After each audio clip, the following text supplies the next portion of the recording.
بسم الله الرحمن الرحیم الحمد لله رب العالمین والصلاة والسلام علی سیدنا محمد و آله الطاهرین.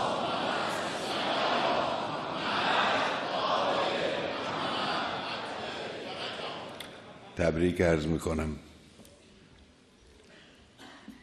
به شما حضار گرامی و عزیز، مسئولین کشور، میهمانان مجمع اسلامی و وحدت اسلامی و سفرای محترم کشورهای اسلامی که در جلسه حضور دارید. ولادت با سعادت پیامبر مکرم اسلام و فرزند بزرگوارش امام صادق علیه السلام را، همچنین تبریک عرض میکنم به همه ملت ایران و همه امت اسلامی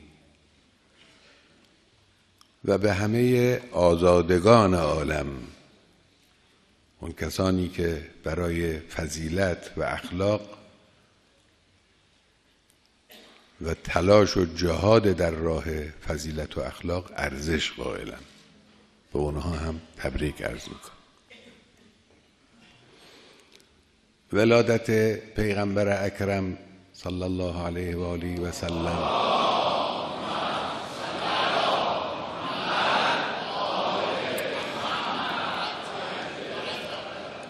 و همچنین بعثت اون بزرگوار روحی بود که در کالبد دنیای مرده اون روز دمیده شد.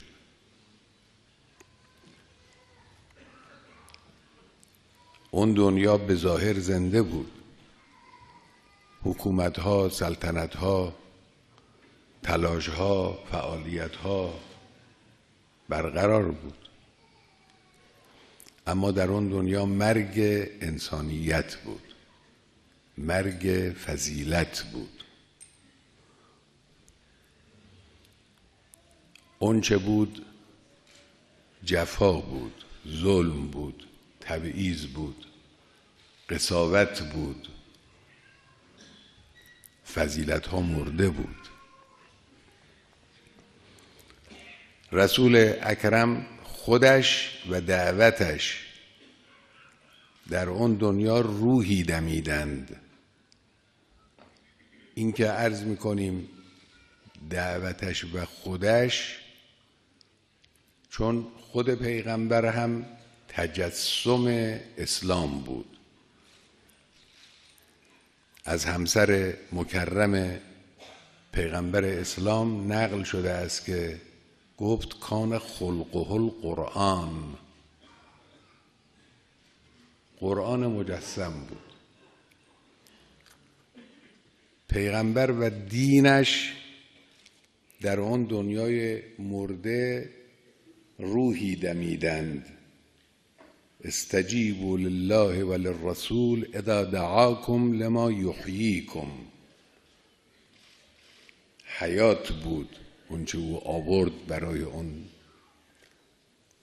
مردم و دنیای ظلمانی و مرگ زده، آفت زده. من و شما امروز این مراسم را گرامی می‌داریم. خب گرامی داشتن با زبان، با نشستن دور هم کار پسندیده است، اما این نیست اون چیزی که از من و شما مدعیان پیروی از اسلام و پیغمبر متوقع است.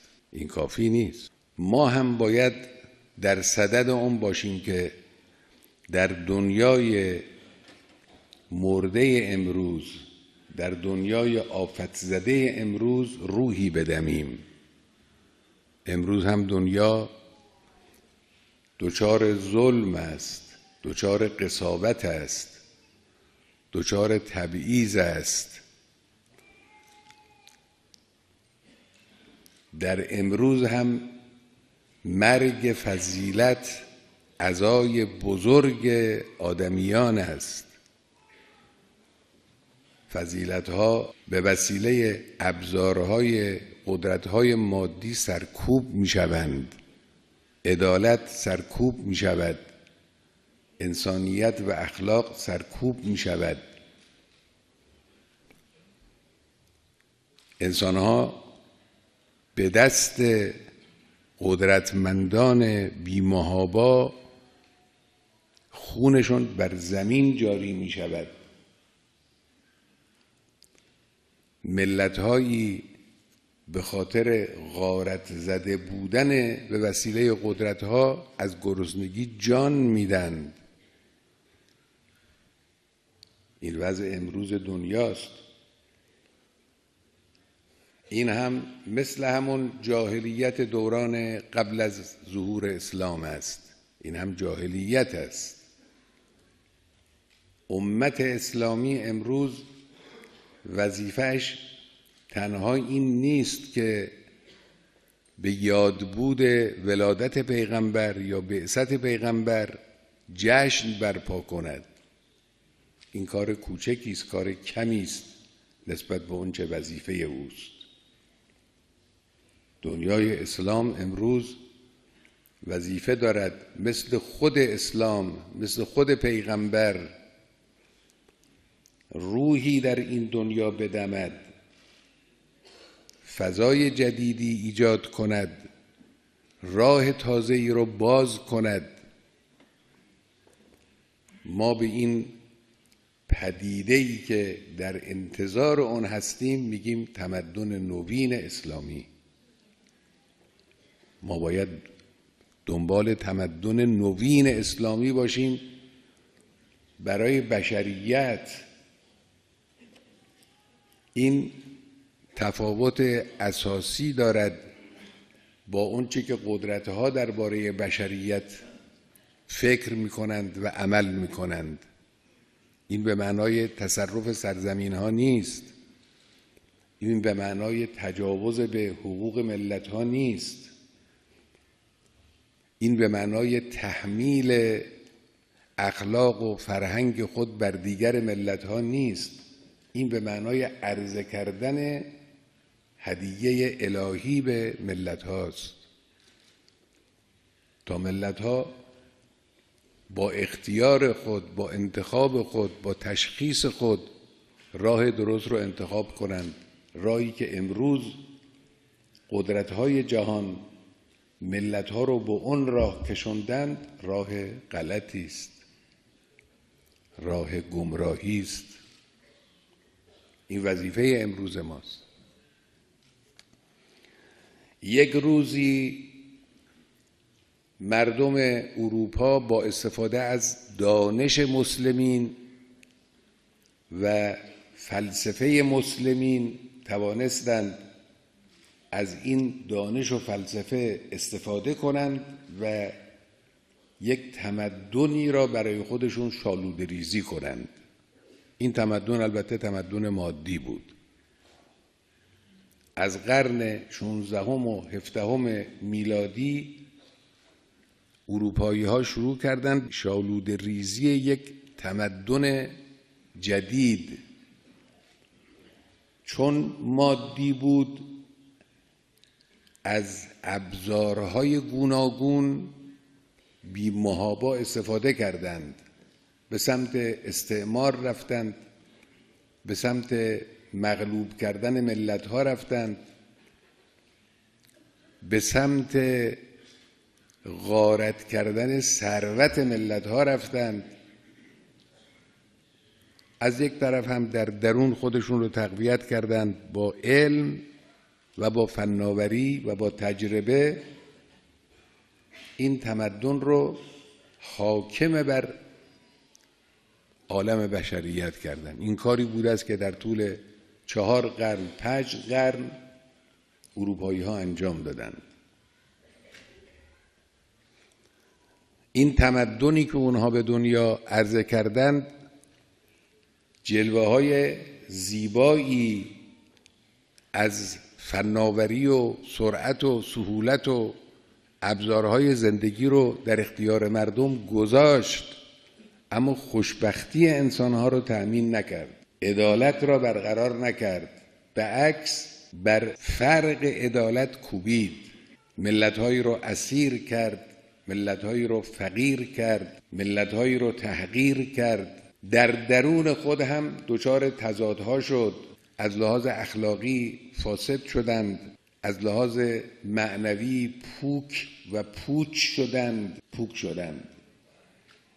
امروز خود غربی ها به این معنا گواهی میدند. یک سیاستمدار برجسته غربی به من گفت دنیای ما دنیای پوچ و پوکی است، این رو حس میکنیم. راست میگه. این تمدن ظاهر پرزرق و برقی داشت، اما باطن خطرناکی برای بشریت داشت. امروز تضادهای تمدن غربی خود رو داره نشان میده.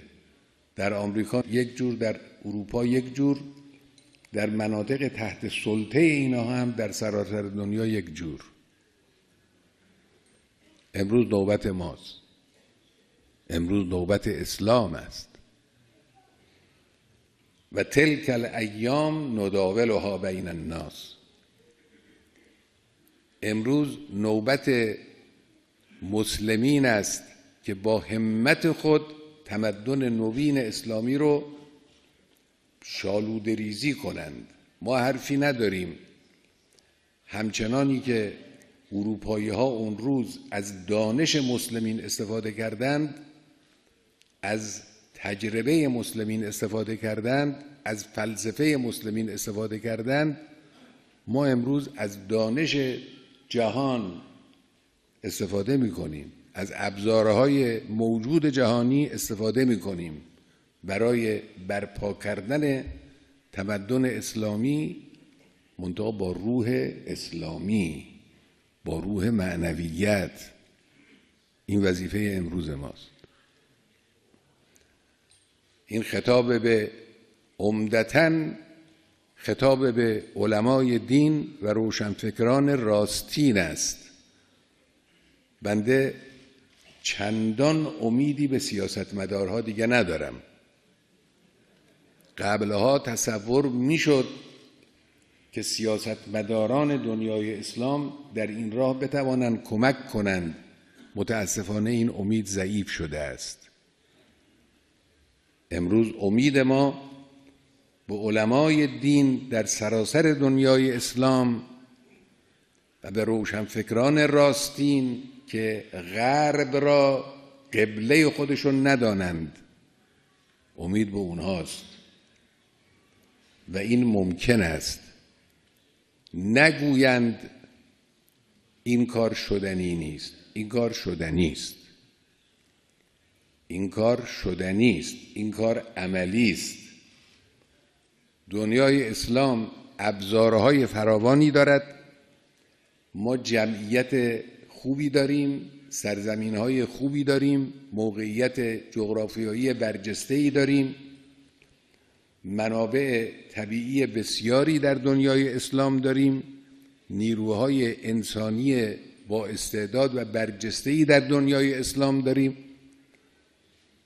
که اگر اینها رو با تعالیم اسلام مستقل بار بیاریم، می توانند آفرینش‌های هنرمندانه خودشون رو در عرصه علم، در عرصه سیاست، در عرصه فناوری، در عرصه‌های گوناگون اجتماعی می توانند این هنرمندی رو نشان بدن و ارائه بدن. جمهوری اسلامی یک نمونه است، یک منطقه آزمایش است، یک آزمون است برای دنیای اسلام. ما قبل از اینکه اسلام بر این کشور حاکم بشود، یک ملت به تمام معنا عقب افتاده بودیم، وابسته بودیم. از لحاظ علمی عقب افتاده، از لحاظ سیاسی عقب افتاده، از لحاظ اجتماعی عقب افتاده، در دنیای سیاست منزوی، امروز پیشرفت‌های جمهوری اسلامی دشمنان ما را هم وادار به اعتراف کرده است. امروز بعد از گذشت 35 سال تقریباً از پیروزی انقلاب اسلامی، ما در رتبه علمی، در رتبه فناوری، در بسیاری از دانش‌های نوین دنیا در ردیف کشورهای پیشرفته قرار داریم. گزارش‌هایی که واقعیت و حقانیت آنها اثبات شده است به ما میگوید ما در یک جا رتبه 7میم، در یک جا رتبه 6میم و یک جا رتبه 5میم. ملت ایران به برکت اسلام توانست هویت خود و شخصیت خود را نشان بدهد. این قابل تعمیمه. شرطش این است که سایه سنگین و شوم ابرقدرت‌ها بر سر کشورها نباشه. این شرط اول است. البته هزینه داره. هیچ کار بزرگی بی هزینه نیست.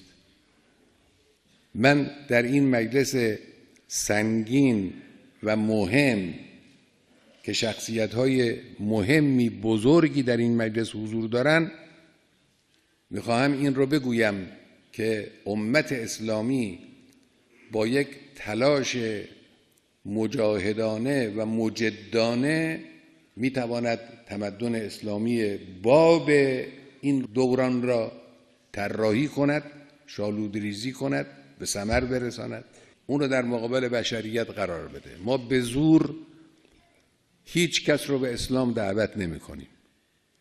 ما به زور هیچ کشوری را تحت سلطه دنیای اسلام قرار نمیدیم.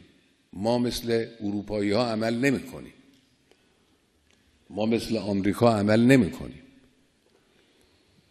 اروپایی ها راه افتادند از یک جزیره در کنار اقیانوس اطلس رفتند تا اقیانوس هند، یک کشور عظیم مثل هند را و همچنین چند کشور اطراف اون را به زور تصرف کردند و غارت کردند و خودشون ثروتمند شدند و اونها را به خاک سیاه نشوندند. اینجوری پیش رفتند.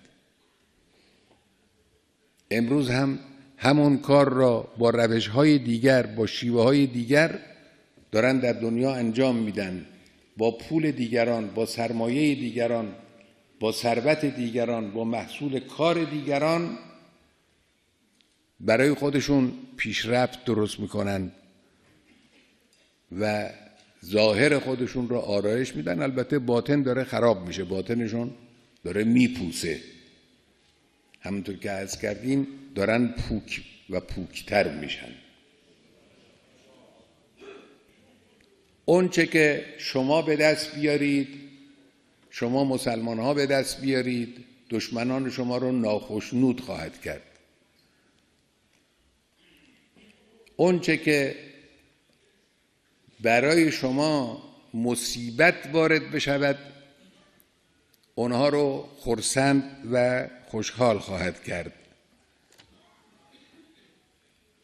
ان تمسسکم حسنة تسؤهم و ان تصبکم سیئة یفرحوا بها. اینجوری هم این قرآن. ما باید نگاهمون به اونها نباشد، به دست اونها، به لبخند اونها، به اخم اونها نگاه نکنیم. راهمون رو پیدا کنیم و حرکت کنیم و پیش بریم. این وظیفه ماست در دنیای اسلام، وظیفه همه. یکی از ابزارهای دشمنان ایجاد تفرقه است بین ما. من اصرار دارم بر این موضوع تکیه کنم، تأکید کنم. برادران، خواهران، مسلمانان دنیای اسلام، اگر این صدا به گوش شما خواهد رسید، اون روزی که کلمه سنی و شیعه در ادبیات آمریکایی ها پیدا شد، ما نگران شدیم. اهل نظر همه نگران شدن. سنی و شیعه با آمریکا چه ارتباط داره؟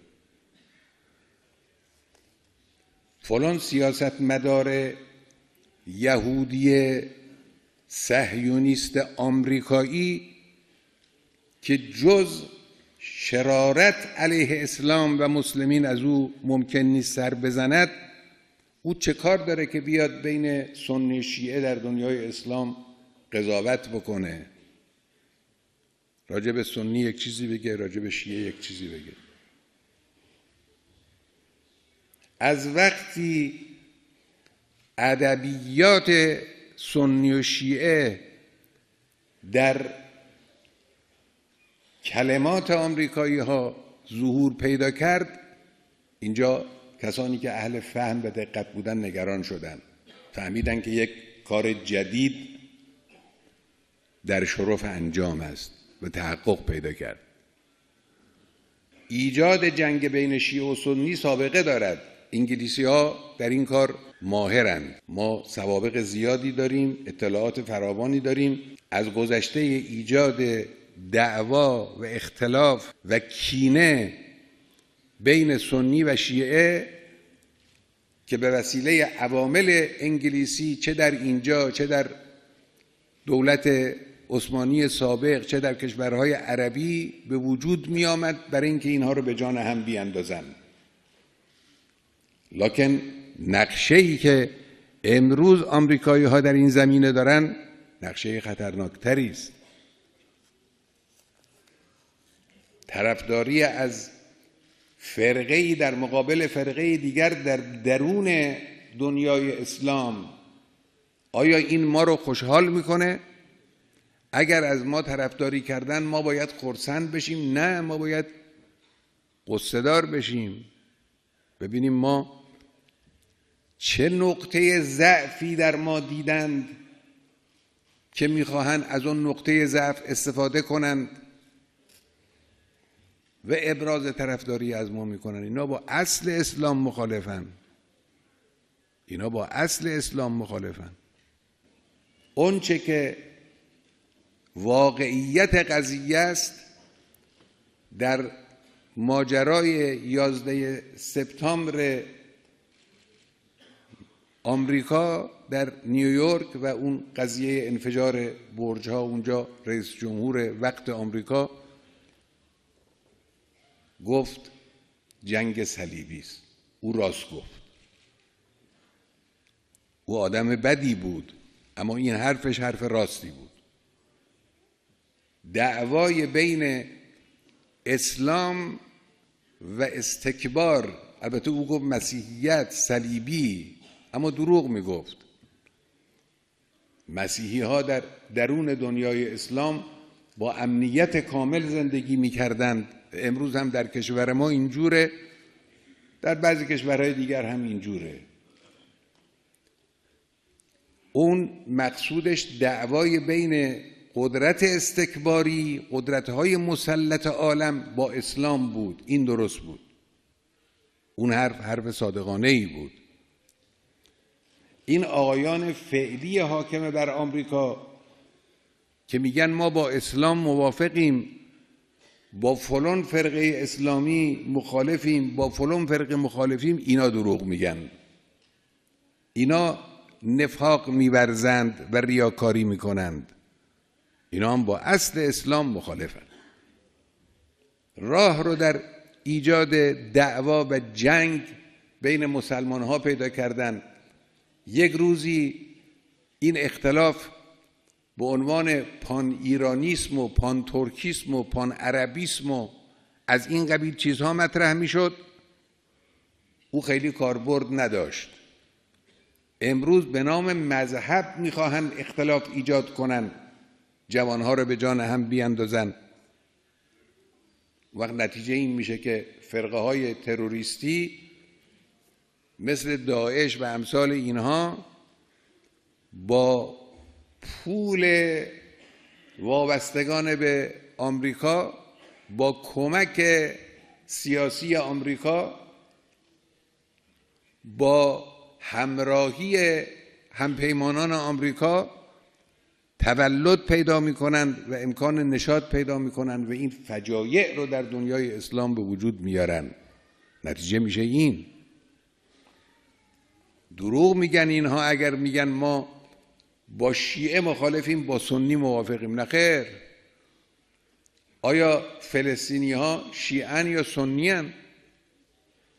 چرا با فلسطینی ها اینقدر بدن؟ چرا جنایت نسبت به فلسطینی ها رو مطلقاً مورد تعرض قرار نمیدن؟ غزه چقدر کوبیده شد، سرزمین های کرانه باختری چقدر تحت فشار قرار گرفت و همکنون تحت فشار قرار داره.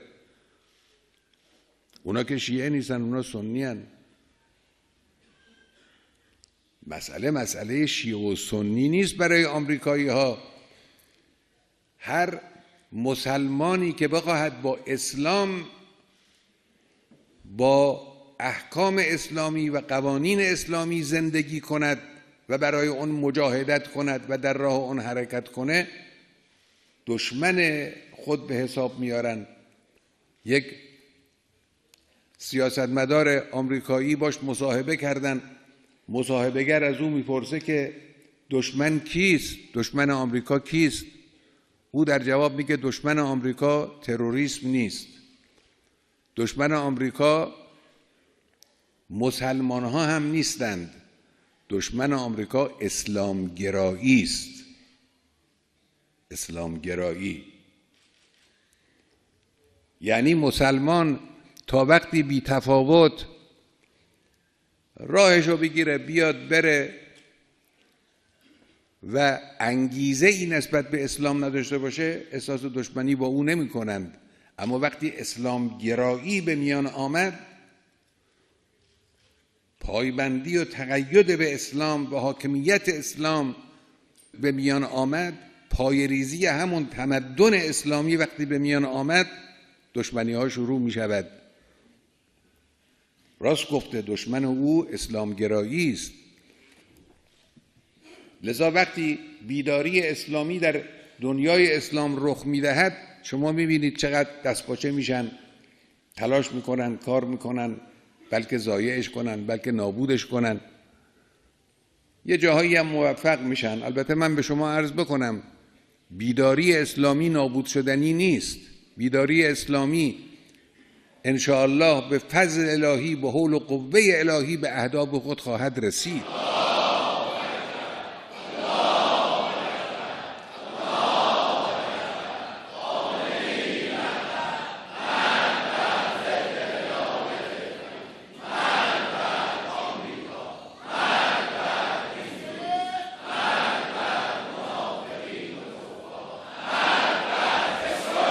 هدف اونها ایجاد جنگ داخلی بین مسلمان هاست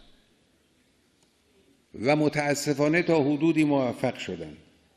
کشورهای اسلامی رو یکی پس از دیگری دارن ویران میکنن. سوریه رو ویران میکنن، یمن رو ویران میکنن، لیبی رو ویران میکنن، زیر ساختهاشون رو از بین میبرن. چرا ما تسلیم این توطئه بشیم؟ چرا اون چیزی که هدف اونهاست برای ما ناشناخته باقی بمانه؟ بصیرت پیدا کنیم. اگر میخواهیم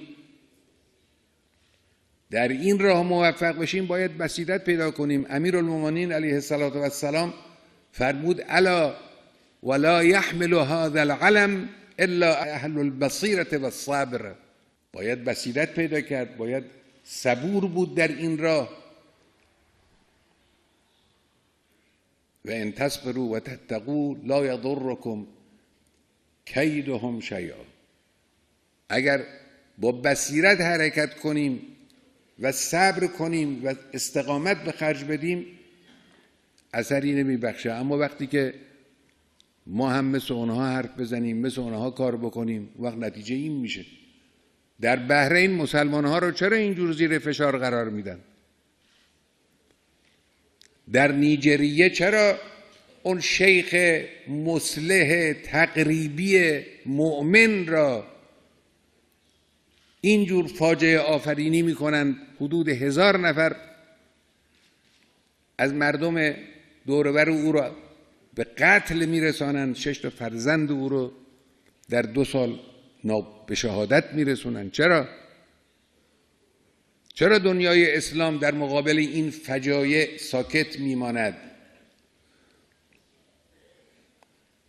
چرا دنیای اسلام در مقابل بمباران شبانه روزی قریب به 1 سال در یمن را تحمل میکند؟